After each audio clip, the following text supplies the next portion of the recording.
Hello and welcome to DDOCast, episode 707. Today we have, along now with Nacho, we have Cordovon from Standing Stone Games, as well as Convallaria.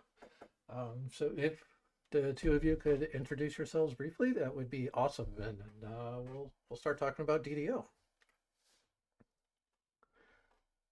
Do you want to go first, Cordo? No, please go ahead. Oh, all right.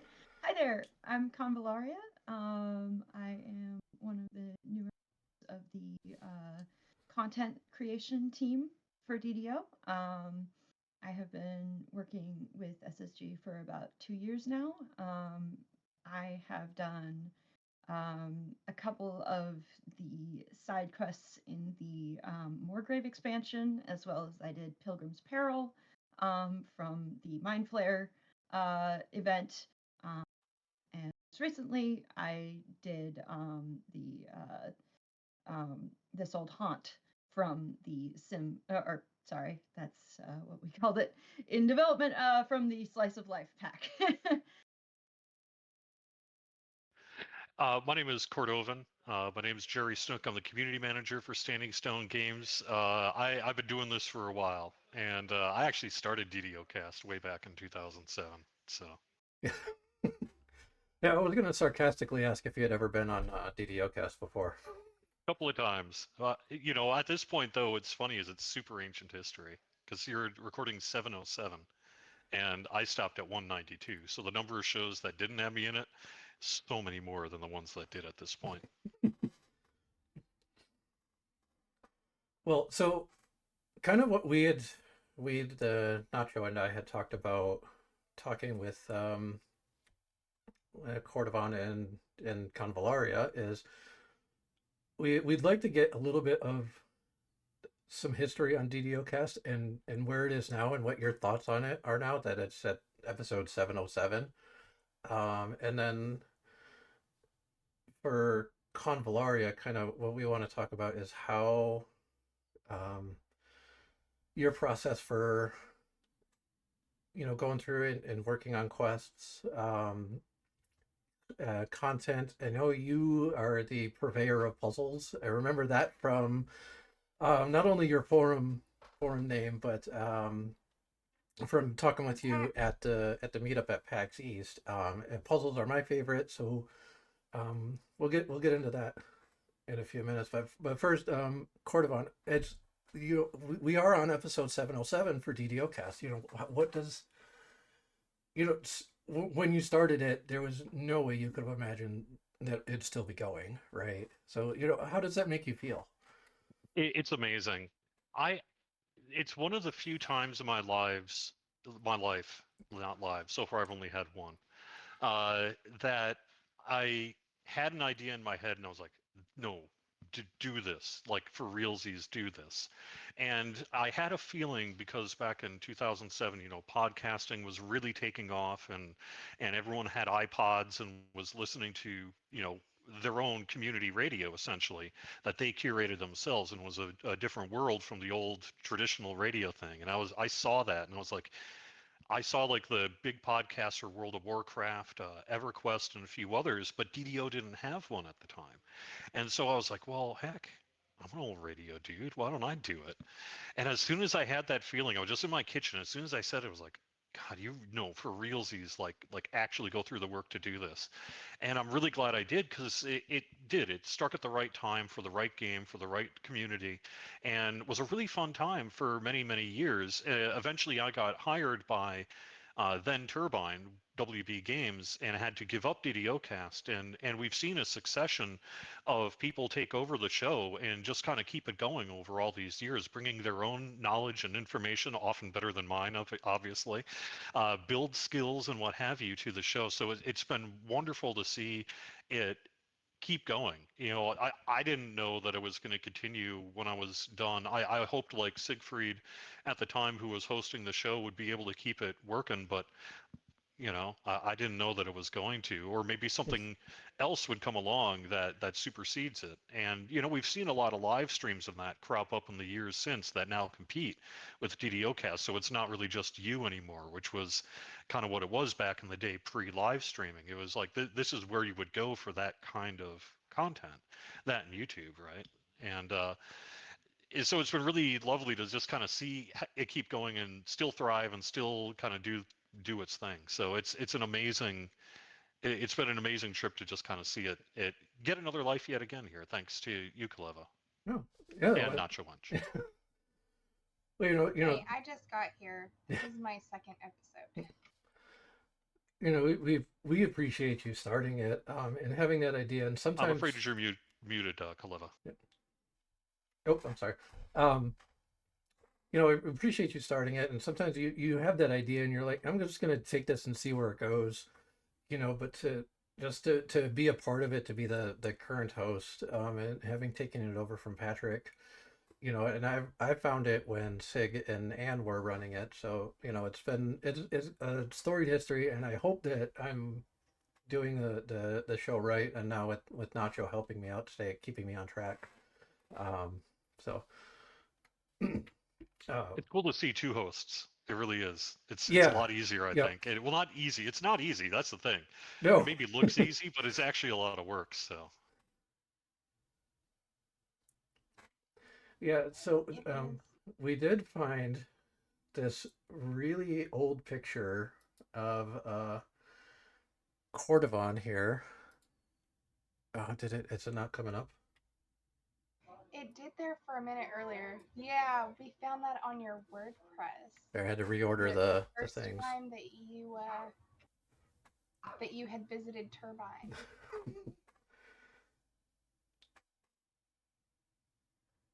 I think we lost Cordovon.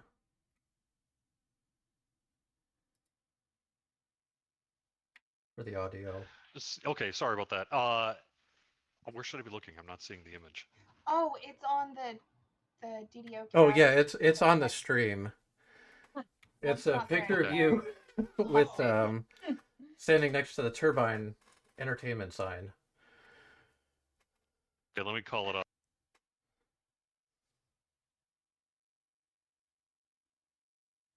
Because I'm on a laptop, I didn't have the show in the background here at the moment, just to kind of save on resources.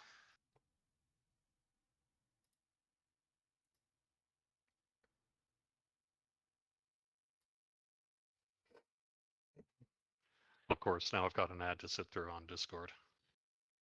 Discord, but Twitch. Well, give me just a second. I want to see this image. I don't remember it. Although, so this is when I first visited Turbine. So that would be back in what 2008, 9? Yeah, I think so. Like that would have been at the old studio before they moved to the much larger facility in Needham. That would have been back when they were in Norwood. Yes, that was back when they were in Norwood, indeed, and I was living in Minnesota at the time. Yeah, it's wonderful that we're able to have some of this, and we were talking earlier, before the show started, about how you had the old archives and stuff. So we'll have to work on trying to get all that posted. Yeah, I didn't realize that they were all gone. I know that for many years the podcast audio feed was hosted by a group called Cyber Ears, and they were generous way back in 2007 to essentially donate the space to host the podcast because they were DDO players and fans. But eventually, as the business changed over, the next 10 plus years, they ended up kind of having to close up that part of their operation. And so they could no longer host the podcast. But I have most of that stuff archived and I believe still functional and accessible. So I could get it up on archive.org or something like that. Yeah, that'd be really neat and cool to have all that stuff. Big old stack of CDRs. Right? Yeah. And DVD-Rs. Yeah. All right, so Convallaria, you mentioned that you did a little bit of work on some of the side quests in um, the Moorgrave expansion. Was that Vecna Unleashed or the Moorgrave University one? That was Vecna Unleashed. I did the very first work I did for DDO was I made a couple of little vignettes in the public area of Moorgrave for the Moorgrave expansion itself. But those were really small sort of things, just like getting my feet wet and making like little tiny conversations here and there. But my actual like dungeon debut, content creation debut, really was a couple of the dungeons in Vecna Unleashed. I did my very first dungeon was Party 101. And then I also did The Devils to Pay and What Dreams May Come. So. Okay. And then you and did... I had just gotten out of college too, right. so like. And you've done some work on the Illithid invasion you mentioned, and then also Slice of Life. So so far as you've progressed or time has gone by more like in your career or with SSG, do you have a favorite moment that has happened so far or anything like that? Definitely am proudest of my Illithid invasion dungeon. I had an absolute blast working on it, and I didn't expect to have a blast working on it either, because when it was pitched to us as really high challenge dungeons, and I was thinking to myself, oh no, I'm a story person, I don't do this combat stuff. And then our producer suggested to us doing combat as a puzzle, and like the gears started turning, and I was like, oh, I can do this, okay. And I had so much fun with it. I loved bringing Salimus back, and doing all of that, and being inspired by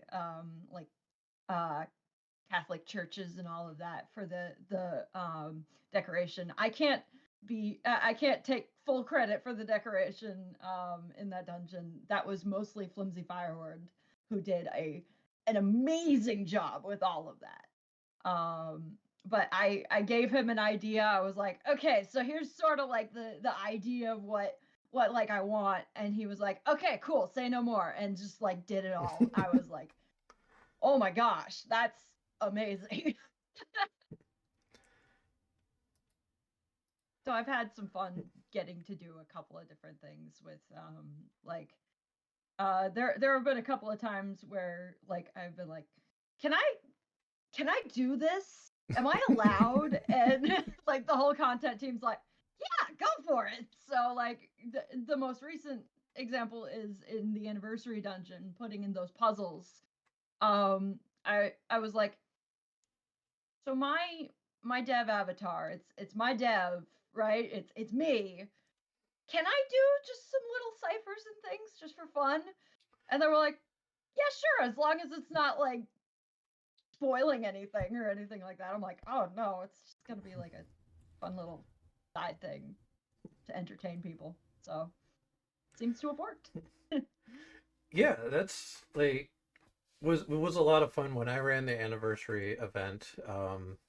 And I saw your name, and I click on everything in the anniversary event because I always feel like there's little like tidbits or Easter eggs or stuff like that. And there was like stuff related to Vecna in last year's and that whole storyline, and then I found stuff that's like kind of related to Myth Draenor, at least it felt like it was, in this year's of it. So I was clicking on everything, and as soon as I saw the ciphertext and stuff appear over your head, I was like, oh, I know exactly what that is, right? Yeah. Well, I couldn't decode it right away, but I was like, it's a cipher, like, so, I love puzzles. you're the purveyor of puzzles, so you are like my favoriteest dev ever. Um, what Appreciate it. yeah, what is your favorite or most favorite puzzle in DDO? Like I really like the flow style puzzles or the the puzzle tiles where you got to turn and make the path. Like I enjoy those just because they're fun. Um, and then I also enjoy the memory puzzles because they're more dynamic than the other ones are. Like the flow puzzles, you're like, oh, this is the path and it's over. So, but what do you like enjoy with the puzzles in DDO? I like the tile puzzles quite a bit as well. I also really love the mirror puzzles. Those are always really fun because it's interesting to like space out like where like okay, this one has to go here so that it can go there and like it's sort of a spatial puzzle which is really fun to do.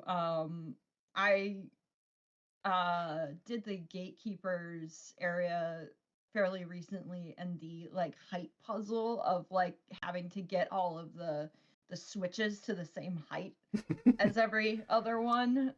It was very tricky, but it was very fun to do. Yeah, I haven't quite mastered those puzzles yet. Um, I usually just skip them because they're a little frustrating for me sometimes. But No, that's fair. yeah, That's I fair. definitely love the mirror puzzles too because that's like the path puzzle, but in 3D. Hmm.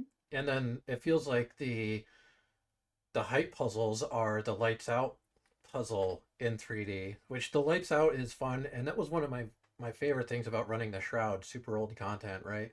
Was the puzzle room and having to solve those puzzles. So Yeah, Oh yeah. yeah. As a child of the 80s, I kind of like the Simon puzzles, the new audio Simon puzzles that we do. Those are pretty fun. yep, yeah. Well, I called that, or I mentioned that as the memory puzzle, but that's what I mean is the Simon Says puzzle. That's they're they're dynamic, so you can't memorize them and do them, which is fun because as much fun as puzzles are, they can slow you down a little bit. And when you're in that Zerg mode or whatever, just trying to get the quest done. Um, puzzles are like some of the last things that people want to do, but I still enjoy it and I have fun with them all the time. Designer, I really want people to interact with my content as much as possible. So having those random things, while yes, it can be annoying to folks going into Zerg mode, it I enjoy like randomizing it just at least a little bit so it like activates that part of the brain that's like, oh, this is different. I need to actually focus on this rather than like just blast through the quest. I do enjoy those puzzles that make you slow down and actually, put some thought into it.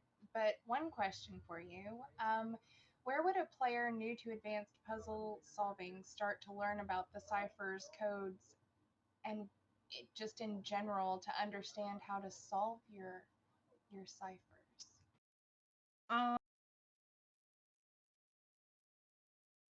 like a lot of the ciphers I've used so far are ciphers that with like a cursory Google search you could probably see that since all of the anniversary ones have been solved, I can sort of say what they are. There was a bacon cipher, which is there was like a conspiracy a while back, a conspiracy theory that like Thomas Bacon wrote Shakespeare's works rather than Shakespeare himself. And the way they made that reason happen was that certain parts of Shakespeare's written works were bolded in certain places. So basically, it's the bolded letters are like a one on like binary, and unbolded is zero, and then there's like a table of like what each letter in the alphabet is in binary.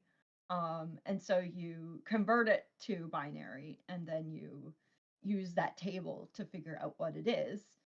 And then there's Morse code, um, which is um, early audio stuff. There's tap code, which is, I believe, originates from prison cells and communicating with one another in prison cells. They would tap on the bars, and that's like a chart that you look at. That like, okay, it's 3 and then 4 taps, and this is the letter that corresponds to. And then there's a Caesar cipher, which is just shifting things over, and a veneer cipher, which is very similar to a Caesar, except that you shift it by a different letter each time, based on what the keyword is. So those are all fairly easy to find with a quick Google search. I do my best to not make my stuff like super difficult to interact with or anything like that. And a lot of times us designers try to make sure that when we are making puzzles, if they are things that are a little bit more difficult than most people would want to interact with, that those are optional things you can go back to if you want to, but you don't have to deal with that if you don't want to deal with that. So I had a totally different story behind the bacon puzzle. I mean, when I heard bacon puzzle, I was like, okay, so you've got pictures of bacon. And then... Yes. Honestly, when I first heard of bacon ciphers, that was my initial thought as well. But they're a really interesting cipher that I really enjoy because it's easy to hide it in places a lot of times. Because you can give a personal letter or something like that, and some of the things are bolded. And you've got like a little secret message. The only problem is because it takes like 5 letters for each individual letter, you got to make sure that your letter is a certain length to be able to say a thing. Otherwise, it has to be like really short. I've seen like word substitution cipher puzzles too, right? Where it's like a jumble of words, and then you look up one letter of the word corresponding to a similar kind of translation document, and then do the translation that way as well. Yeah.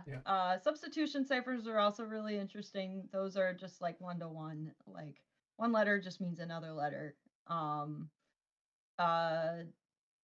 Those can most often be solved by what's called frequency analysis, which is basically like E is the most common letter in the alphabet. So you go through, you look at it, and you say, okay, which of these letters in here looks most like it could be an E?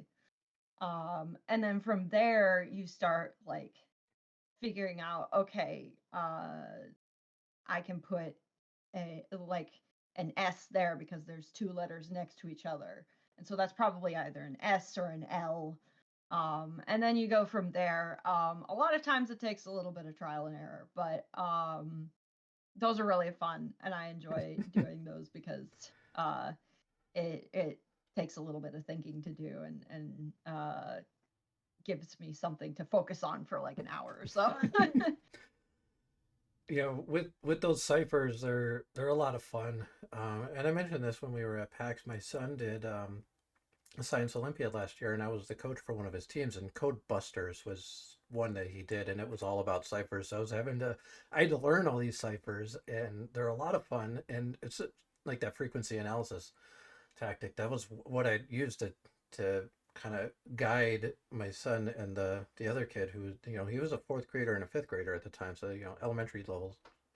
And I'm like, well, these are pretty common letters, so let's start here. And there's the guessing game a little bit to try to crack some of these ciphers, which can be a lot of fun. But it's really nice, especially when it's something low stakes like DDO, and it's an optional thing where you don't have to, get through a quest with it. It's just like a thing off to the side. You're like, oh, cool. Let me take a look at this, and I have an hour or 2 to, go to the side and like crack this. And it always, you get this really nice feeling of accomplishment when you're done with it. yeah, when watching their faces when they would get the cipher right was just an awesome feeling. And then like when you cracked it, like when I cracked it myself, or trying to come up with stuff for them was a little bit of a challenge because I'm like, is this too hard? And there was one that they did. It was called the Visionaire cipher. I'm sure you've heard of it. Though they're Yeah. like a pretty difficult. Um, so, and when it comes to difficulty, though, you don't want to force players to spend a bunch of time on it necessarily. But have you ever made a puzzle and then gone, no, this is too hard, or no, this is too easy? How do you try to find that balance on something like that? It takes a lot of practice and a lot of knowledge of your player base. So like I do this sort of thing for like my tabletop games at home or like LARPs that I go to. I will make a puzzle and I know my player base fairly well. So I have a bit of an understanding of like where their puzzling level is at, and I can sort of gauge it from there. I've still started learning like a little bit of the DDO player base. Honestly, y'all solved those in the anniversary dungeon a lot quicker than I expected. So that's what I was going to say is that you were working for the right game to be if you're into puzzles because the DDO community are master puzzle solvers. They really Yeah. are, and it's pretty awesome. So It was almost intimidating a little bit. I was like, okay, so I'm gonna give them like a pretty simple bacon cipher. Like that'll be like just fine. And then I'll do like, Morse code, tap code, that sort of thing. And I did a Visionaire cipher as the last one. And the idea was that the bacon cipher at the beginning had the keyword for the Vignere cipher at the end. um, they blasted through it without even needing the bacon cipher. And they didn't even notice the bacon cipher. I probably made it a little too subtle. But it was very funny to me.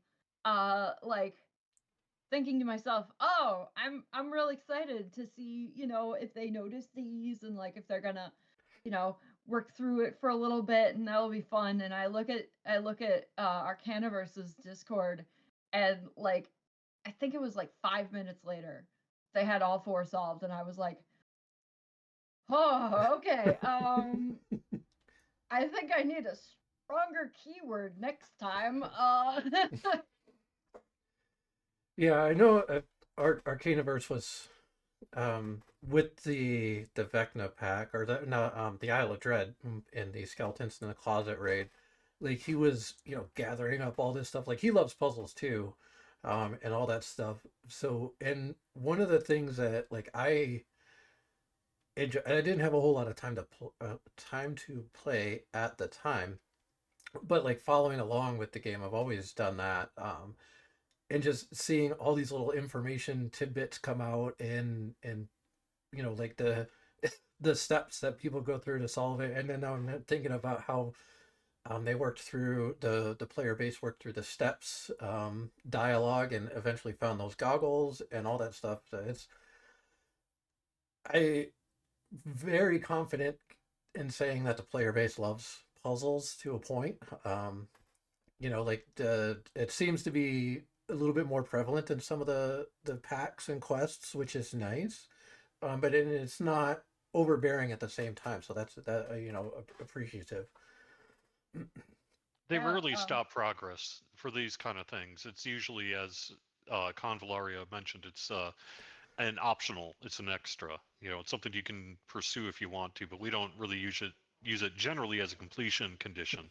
The kind of puzzles we do that are required to do typically are much simpler in nature Right. and more about interaction with the environment more than say cipher deciphering. Yep. with these more difficult puzzles, I understand that a lot of times there are a lot of players who don't want to interact with that sort of thing. And so I enjoy having like those little Easter eggs or those little small bits of things that people who want to interact with those things will enjoy and feel heard and seen. Where while the majority of people who don't want to have to interact with that sort of thing don't have to. We also live in a world where we've got the DDO wiki and stuff. So, Yeah. dumb puzzle solvers like myself who are like, I totally solved that puzzle by looking up the solution. That's my problem solving. But the thing is that's still fun too, because you can look up the solution and still do it and pick up some of the information about how these puzzles work in a way that maybe you didn't know before. Yeah. And it's really nice seeing like in Pilgrim's Peril now, there's on the wiki, there's a guide to how to solve that puzzle. I found it very humorous that before people actually started like talking about what the actual solution to the puzzle was, people had figured out how to cheese the puzzle. And I was like, okay, that works. Right. Yeah. You solved it. Good for you. Good job. Proud of you. Yeah, and honestly, with puzzle solvers, like I'd mentioned the shroud earlier, and the lights out, the on off the light puzzle, whatever you want to call it. Using the puzzle solvers initially can to help you become better at it. You if you've never encountered the puzzle before, or that style of puzzle, then the solver is helpful, and it's like, oh well, that's how it works, and then you can kind of learn it. And if you want to tackle it on your own, then that's great. Sorry, I don't know what's going on with my voice there, but uh, so learning using a puzzle solver is helpful at first, and if you continue to use a puzzle solver, then there's nothing wrong with that, and all that. But it's just it's puzzles are fun. I enjoy them. They're I wouldn't make them yeah, if I didn't right. enjoy solving them. So there's a question in chat.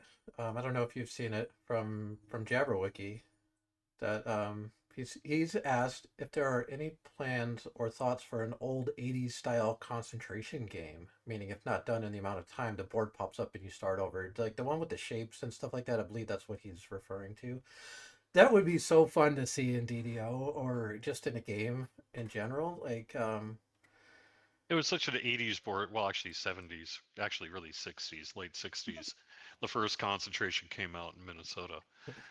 But that game is all about stress, though. yeah, That was right? such a product of its time, where it's just like, hey kids, how do you like to feel bad? Would you like to be stressed out? I like the game too, but that's because I grew up in that environment. But the idea of you've got to put all the shapes back in correctly or take them out or however you end up doing the puzzle under a time clock like that or else it'll explodes on you is a pretty stressful thing. The closest we come really is the mastermind puzzle in Giant Hold, where we do Yeah, have that kind of failure condition, and that can be kind of stressful. So yeah. But there is that one, but then I was just thinking of running around in the Epic Orchard where there's the flesh maker, and it's that puzzle is timed, and I have yet to complete it, but so that's fun. But just I don't know what do you do you have um like any thoughts for new puzzles or anything like that that you'd like to or bring into DDO or anything like that? I can say I have been considering a couple of new ideas for the next couple of dungeons I have been working on for the next expansion. I can't say too much more than that, but I've been considering some things. Um uh this will be I think I could say this and Cordo, mute me if I'm wrong, but I think I can say I am working on this is the first time I will be working on the main storyline for our next expansion. So I'm real excited about that. And I have some ideas for some puzzles to put into my content in the future that I'm hoping will be fun, and also doing like some remixes on some things we've already seen. At some point you get to a point where if you want to do, let's say, a super easy puzzle, like a simple tile puzzle or something like that, how much effort should you really be putting into making it a new kind of puzzle? And that's the kind of question Yeah. occasionally we'll run into, where it's like, well, it's true we don't maybe have a tile sliding puzzle. You know, that's something we could try to work on to figure out. Or another one you see in video games fairly regularly is the kind of, you've got columns and you have to line up the columns by shape or something like that. You know, we haven't really done a lot of that kind of thing in DDO, and those are all opportunities. Those are things we could maybe do in the future. But at the same time, typically the purpose of those isn't to super challenge you. It's really to either require you to do some activity prior to opening up the next section or something like that. You know, it's as much a mechanical mechanism as really a puzzle challenge. And so when you get to the kind of simple puzzles that we just haven't really done in the game, we do have ideas about doing that, but sometimes like just doing a simple slider tile puzzle would, I bet, be a lot harder to put together in our game than just the concept of doing a slider puzzle. And so when you're doing that, at some point it's like, well, maybe you should just make it a floor tile instead or something like that. Yeah. Oftentimes it's you know, we're a lot of times we're making the entire dungeon ourselves, and so it's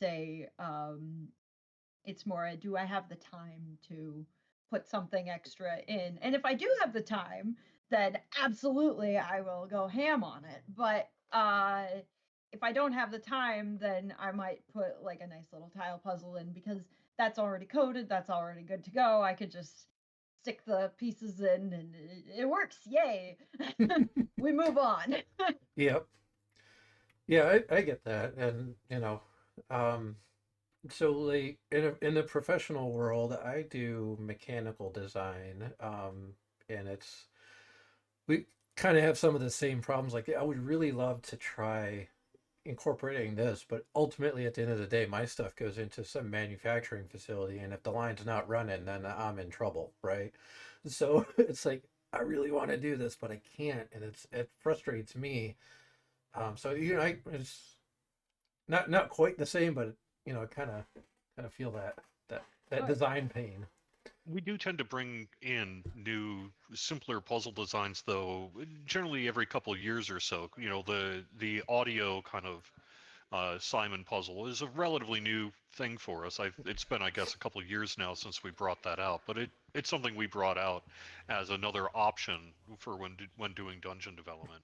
And I would expect to see, I'm sure at some point someone's going to be like, yeah, well, even if I don't have to, I'm going to do it anyway.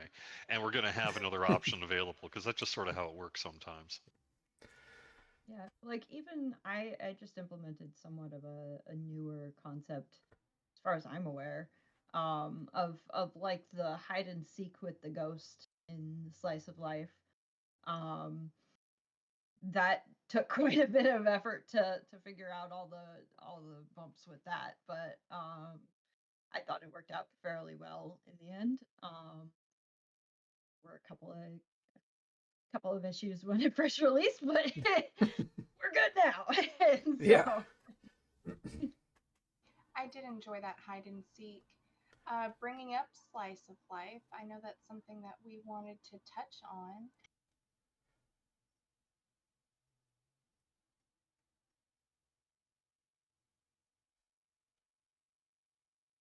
Oh, but we've lost Nacho. Oh no. they got Nacho. Sorry about that. Oh. All good. I have no idea what happened. It's might be Fred up to It his old could antics. possibly be Fred. I brought up Slice of Life. It's all Fred's fault.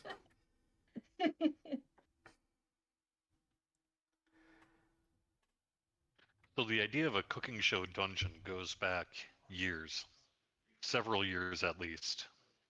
And it took a while for us to finally be like, okay, next is this. So Yeah, the slice of life adventure pack, all the quests are very non-typical DDO, or I don't want to say they're not typical D&D quests, because D&D, it really can be anything, so it fits. But it's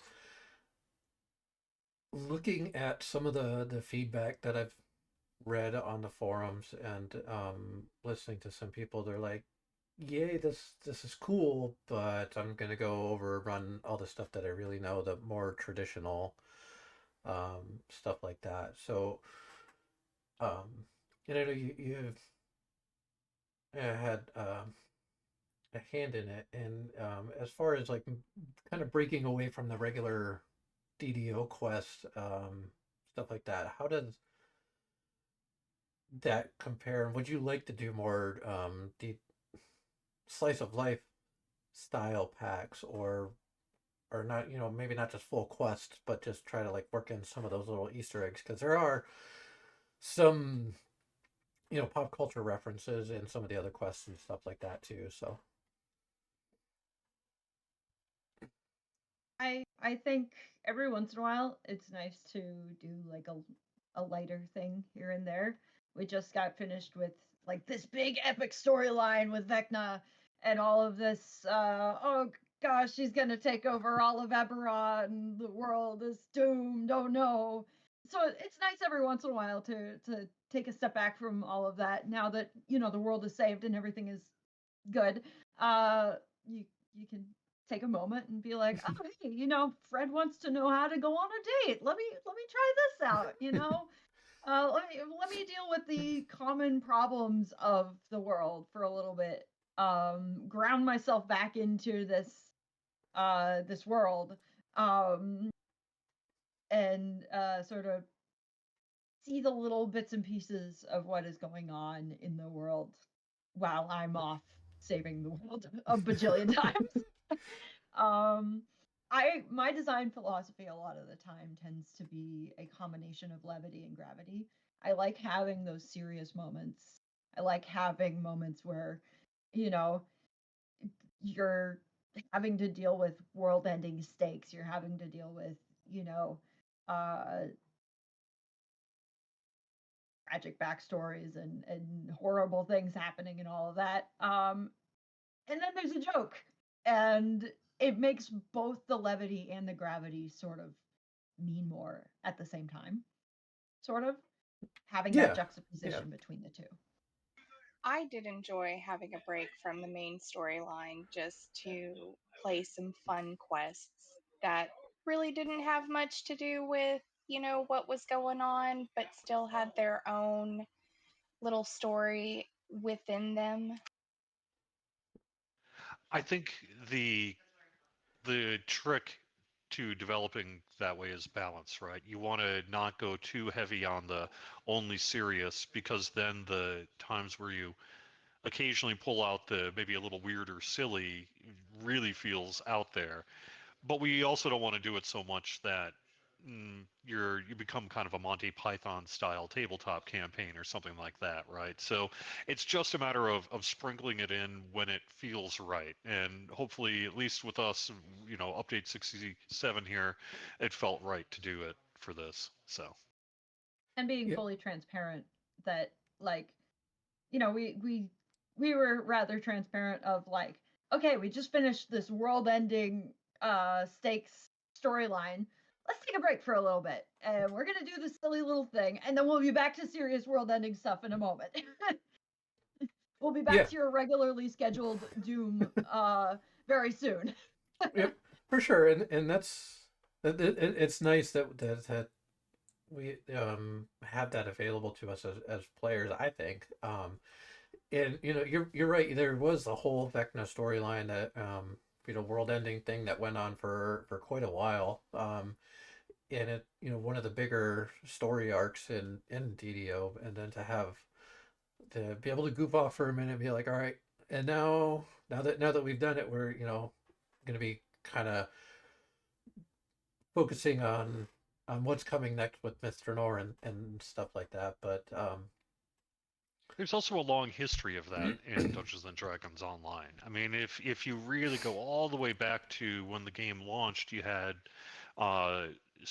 Scragg's sewer where you go and save the dogs, and a few little kind of odds and ends. So even all the way back to the game start, it's been mostly serious with a few kind of lifestyle style quests thrown in there. We had, Delirium and Terminal Delirium, which kind of allowed people to go a little crazy in terms of the story and design and things like that. And so it's really nice to be able to bring that sort of thing out every now and then. Or some of our more serious packs, like with Vecna, we do still have a couple of small mini quests that happen that are like smaller things, less serious things. But the interesting thing with like, so I did What Dreams May Come in the Vecna story pack, and I remember, on the forums a couple of times I was reading, like, people were saying, why am I like going from a world-ending event, having to defeat Vecna, to helping a student with their nightmares? That is their whole world. That is that student's whole world, and you're helping them with that whole world there. So yes, it is like a little sillier, and like, especially when you're comparing it to, oh yeah, there's this giant lich god that is trying to take over the world. Compared to that, it's like, yeah, okay, but in because I was I was brand new to the team at the time, and because I had just come out of college, those quest lines were definitely very much coming from my own experiences in college, and were a catharsis for me, and were a me sort of dealing with problems that I had to deal with when I was in college. So Right. And oh, it's my question was there and then it disappeared. Um, so with, I think this was it.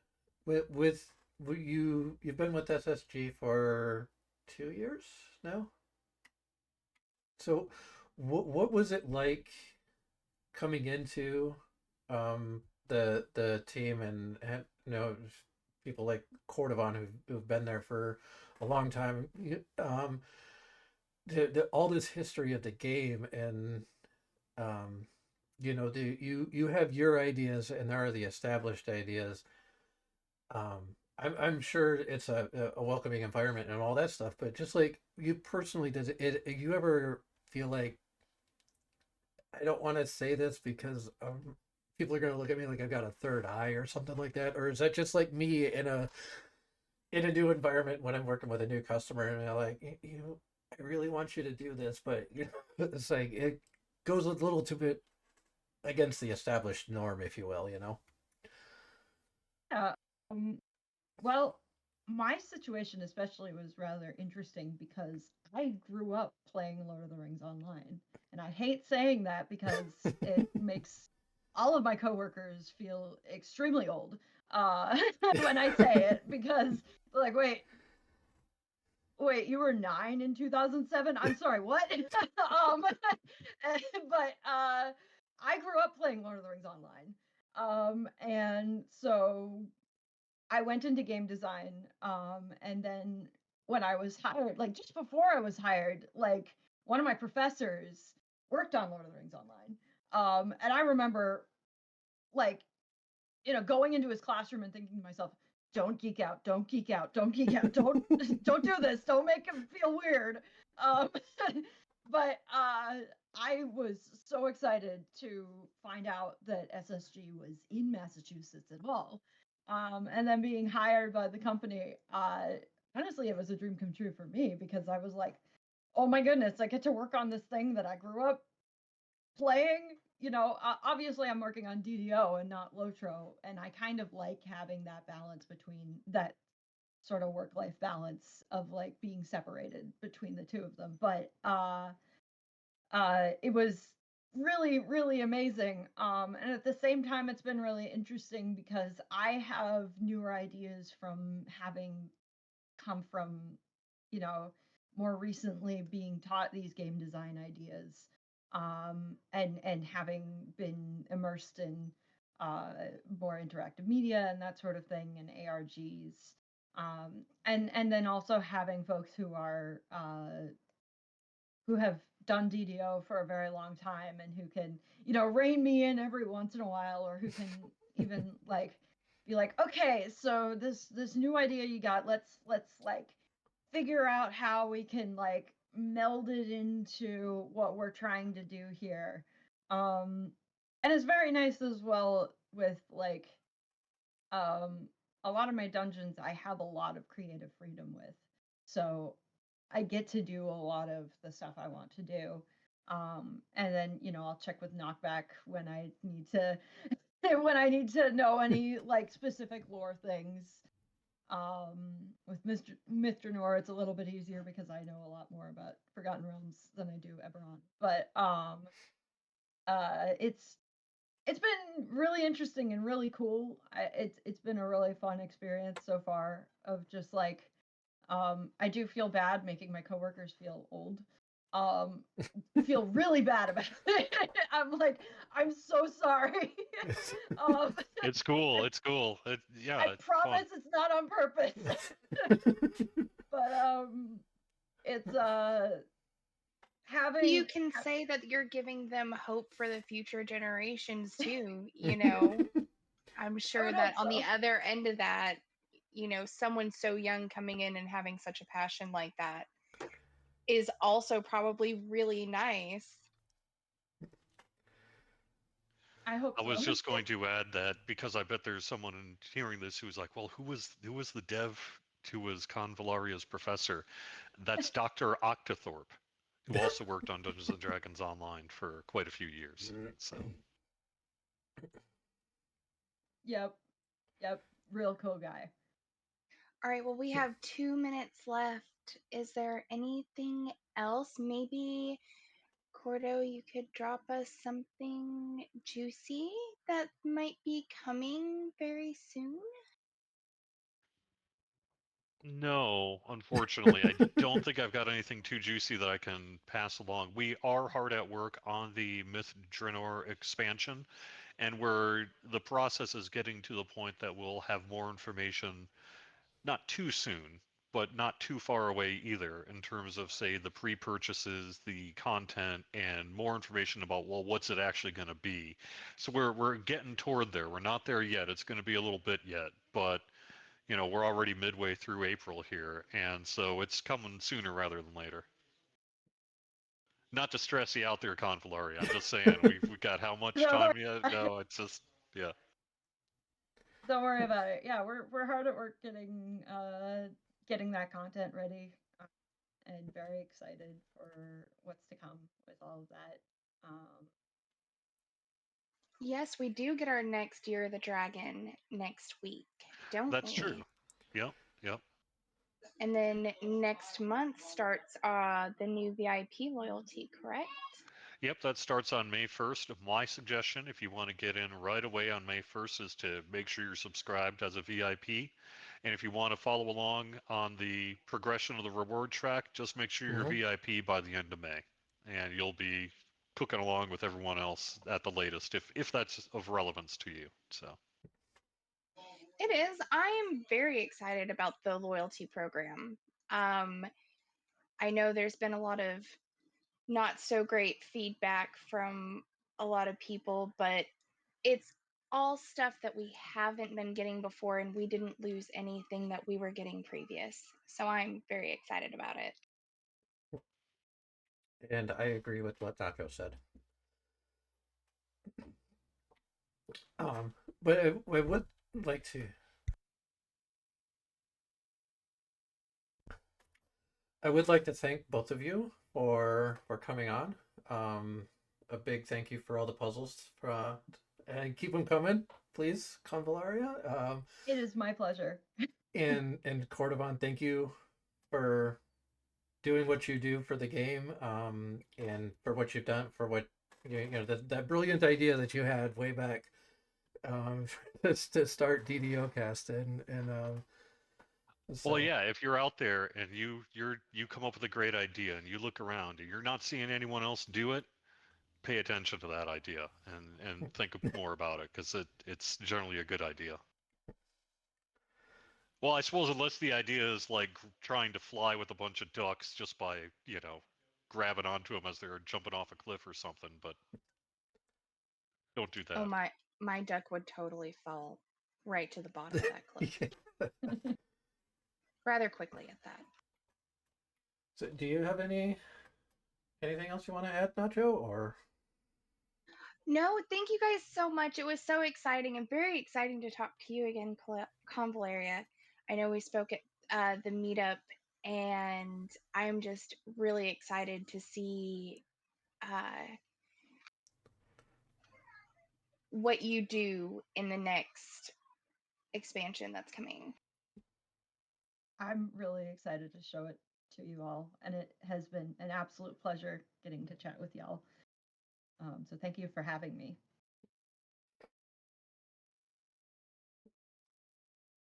All right, so with that, we're gonna go ahead and end the show. Another huge thank you to Cordovon and Convallaria for coming on. Nacho and I thank all of the people who tuned in to watch the show live. We'll put it up on YouTube here in the next day or two. Remember what Cordovon said. If you are interested in the VIP rewards and want to get in on the ground floor, subscribe. Don't forget to check out the sales in the store. They change weekly. All that information is posted on the forums and stuff. And other than that, have a great time, and we'll see you in game sometime.